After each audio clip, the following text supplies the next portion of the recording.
Hello guys! Welcome to my channel. To this video ay ipapakita ko sa inyo paano ko magluto ng adobong manok guys. So ito, papakita ko sa inyo yung mga ingredients guys.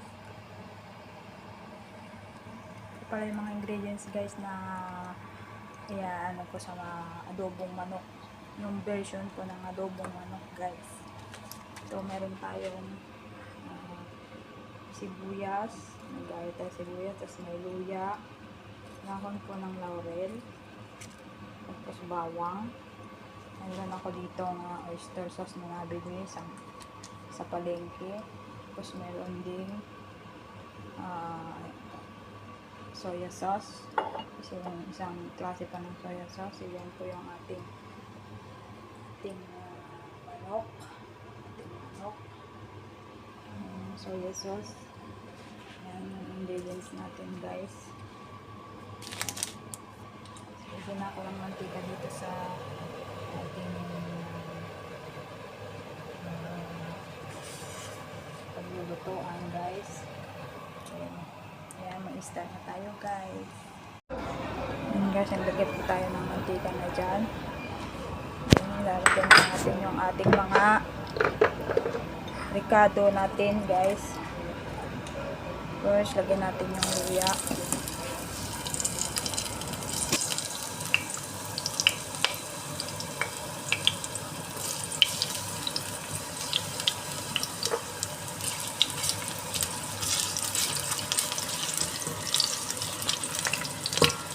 Nilagay natin yung ating sibuyas at bawang.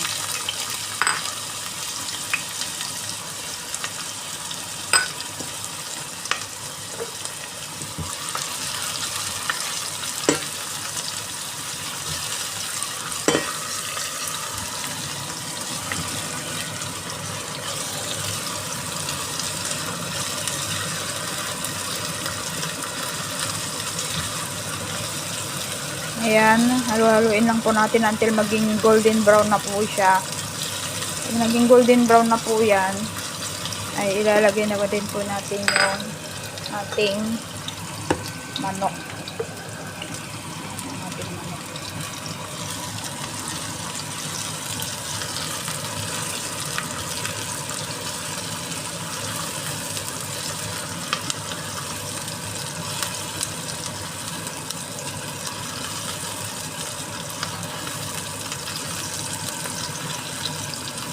Hindi rin nyo pa rin pala lagyan ito ng may nakalimutan ko po lagyan ko ng ito po, paminta.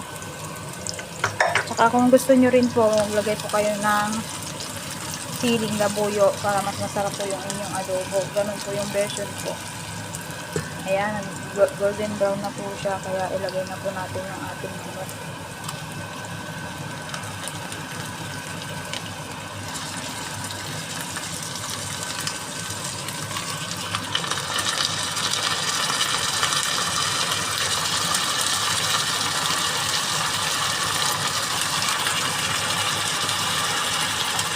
Kailangan po yung manok natin ay wala pong tubig. Kaya kailangan po ay ano po yung kanyang tubig po ng inyong manok ay wala. Ayan, tapos po niya, haluin lang po natin siya. Haluin lang po yan.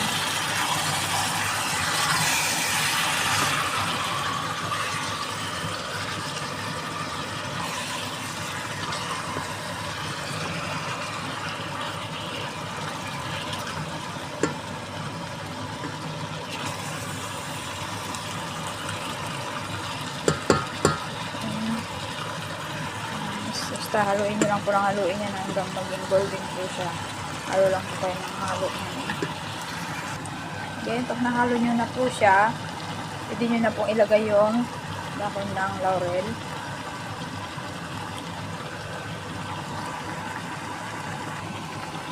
Ayan, lagyan na yung dahon ng laurel. Ilagay na natin yung binili nating oyster sauce.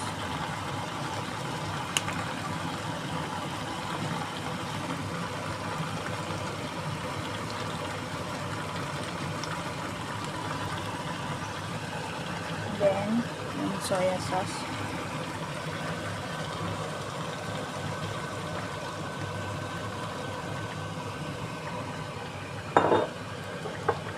Ayan yung isa pang klase ng soya sauce natin.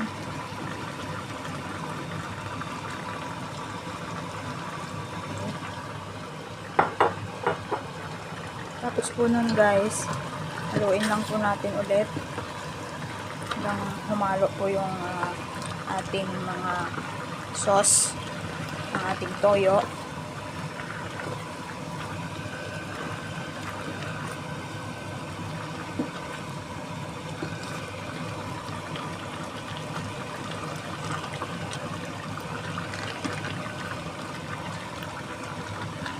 Then, maglagay din po tayo ng paminta, black pepper or white pepper, anything po na gusto nyo kung ano pong gusto nyo ilagay na paminta. Then, pagtapos po yan, haluin nyo rin po sa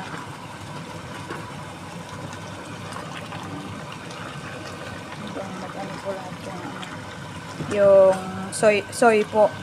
Kaya, ayan, haluin nyo lang po siya mabuti. Then, pagtapos po nyan, itakpan po natin siya.